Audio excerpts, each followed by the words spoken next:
नमस्कार दोस्तों, स्वागत है आप सभी का हमारे चैनल आनंदमय भक्ति में। देखिए, हम सबको पता है कि नवरात्रि का बहुत ही पावन सा पर्व स्टार्ट हो चुका है और मेरी तरफ से आप सभी को नवरात्रि की बहुत बहुत शुभकामनाएं।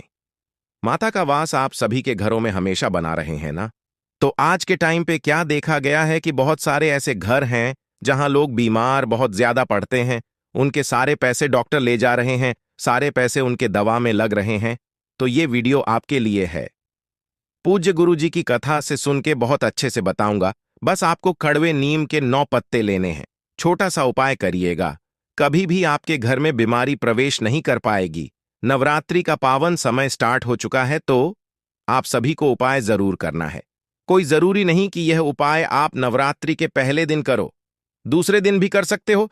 देखिए, पूरी नवरात्रि में जब भी आपको टाइम मिलता है, जब भी आप इस वीडियो को देख रहे हो, उपाय कर सकते हो। देखो, सबसे पहले तो आपको पता चल गया होगा ये उपाय किसके लिए है, बीमारी के लिए। देखिए, आपको नीम के पत्ते लेने हैं। कितने पत्ते लोगे? 9 नीम के पत्ते।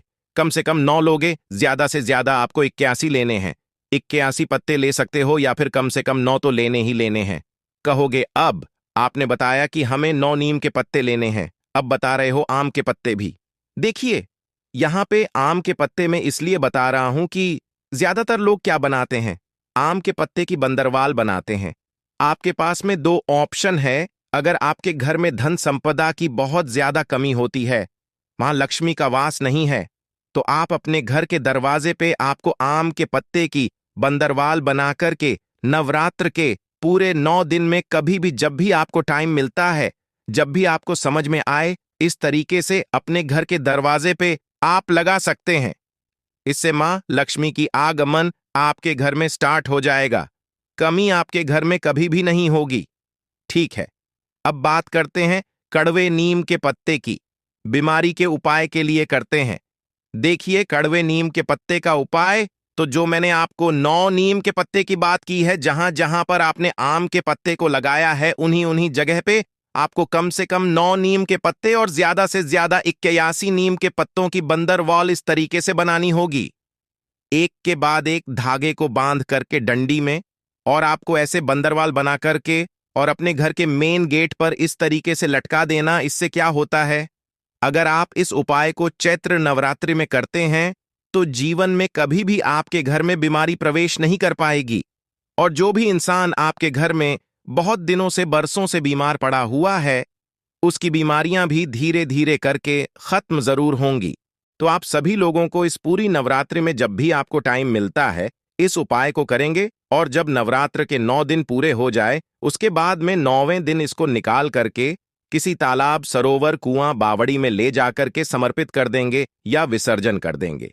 ठीक है, करिएगा जरूर।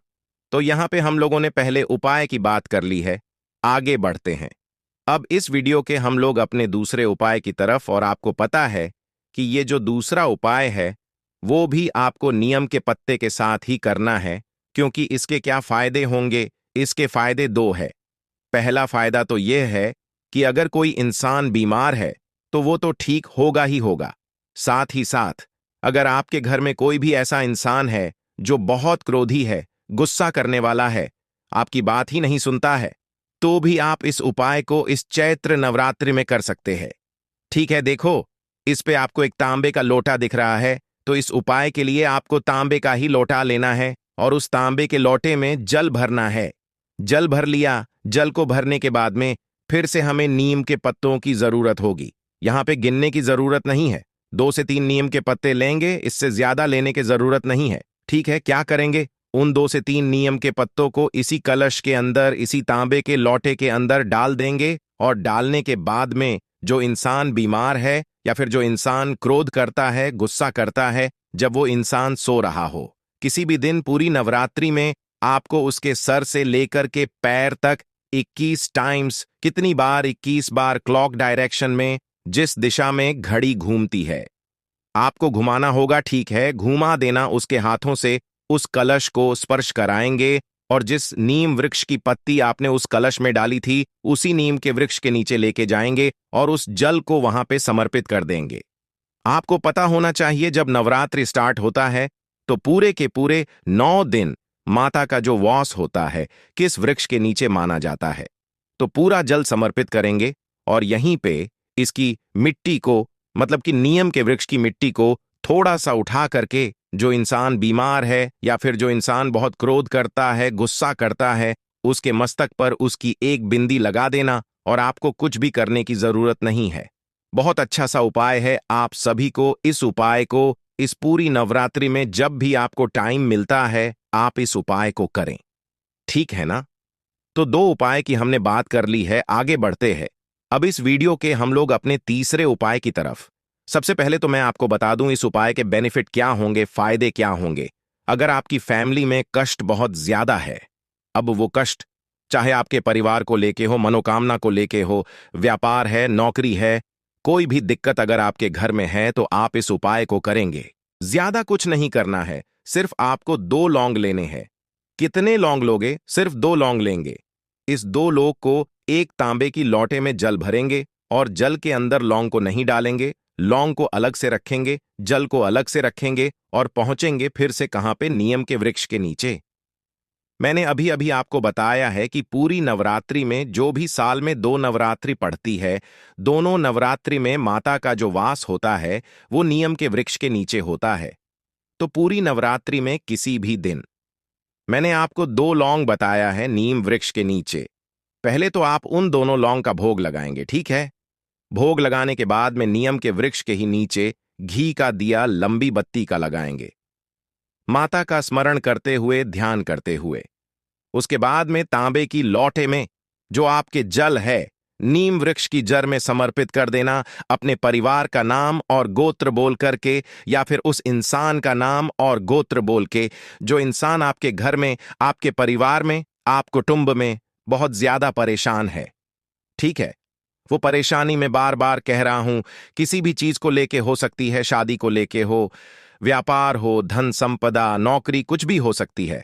तो आप इस उपाय को उस इंसान के लिए जरूर से जरूर करेंगे। ठीक है ना? चलो, तो यहां पे हम लोगों ने 3 उपाय की बात की है। आगे बढ़ते हैं इस वीडियो के सबसे छोटे और बहुत ही आसान से उपाय की, जो कि आपको इस पूरी 9 दिन की नवरात्रि में किसी भी एक दिन करना चाहिए। देखो, ये उपाय किसके लिए है?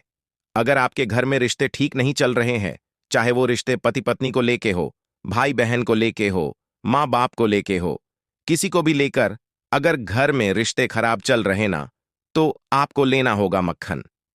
मार्केट में 10-15 रुपए में बहुत ही आसानी से छोटा सा पैकेट आपको मक्खन का मिल जाएगा। ठीक है? मक्खन लेना और माता का झंडा, बहुत ही छोटा सा झंडा लेंगे। झंडे पे क्या करोगे? ये जो साइड साइड वाला पोर्शन होता है, इस साइड साइड वाले पोर्शन पे आपको मक्खन का लेपन अच्छे तरीके से करना है। ठीक है?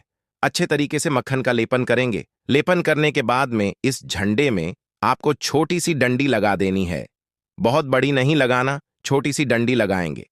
और आप किसी भी देवी माता के मंदिर में, कोई भी देवी माता का मंदिर आपके घर के आसपास में हो, वहां पे लेके जाएंगे और उनके मंदिर में उस झंडे को लगा देंगे। यहीं पे जैसे ही मैं इस बात को बोलता हूं, बहुत ज्यादा लोग परेशान हो जाते हैं। देखो, कोई जरूरी नहीं कि आप बिल्कुल मंदिर के ऊपर एकदम टॉप पे लगाओ, नहीं। आप मंदिर में जहां पर आपका हाथ पहुंच सकता है, तो जहां पे आप लगा सकते हो आसानी से, वहां पे आप उस झंडे को लगा देना। यकीन मानिए, कभी भी आप पे घर में कोई भी क्लेश नहीं हो सकता, कभी लड़ाइयां नहीं हो सकती। हमेशा आपका पूरा परिवार, पूरी फैमिली आपकी हमेशा खुश रहेंगी। इतना कर लिया, अब मान लेते हैं थोड़ा सा मक्खन आपका बच जाता है, तो जो बचा हुआ मक्खन होगा, जब मंदिर के अंदर झंडा लगाने के बाद में मंदिर के अंदर प्रवेश करोगी, तो देवी माता के दर्शन होंगे। देवी माँ के सामने बचे हुए मक्खन को चढ़ा देंगे। चढ़ाने के बाद में घी का दिया लंबी बाती का लगा करके फिर आप अपने घर की तरफ वापस चले जाइए। दोस्तों, उम्मीद है आज की वीडियो आपको पसंद आई होगी। पसंद आई हो तो लाइक करके अपने दोस्तों के साथ शेयर जरूर करें और चैनल को सब्सक्राइब करके बाजू वाली बेल आइकॉन को जरूर प्रेस करें, जिससे कि आप आने वाले वीडियो सबसे पहले देख सके। मिलते हैं अगले वीडियो में। धन्यवाद।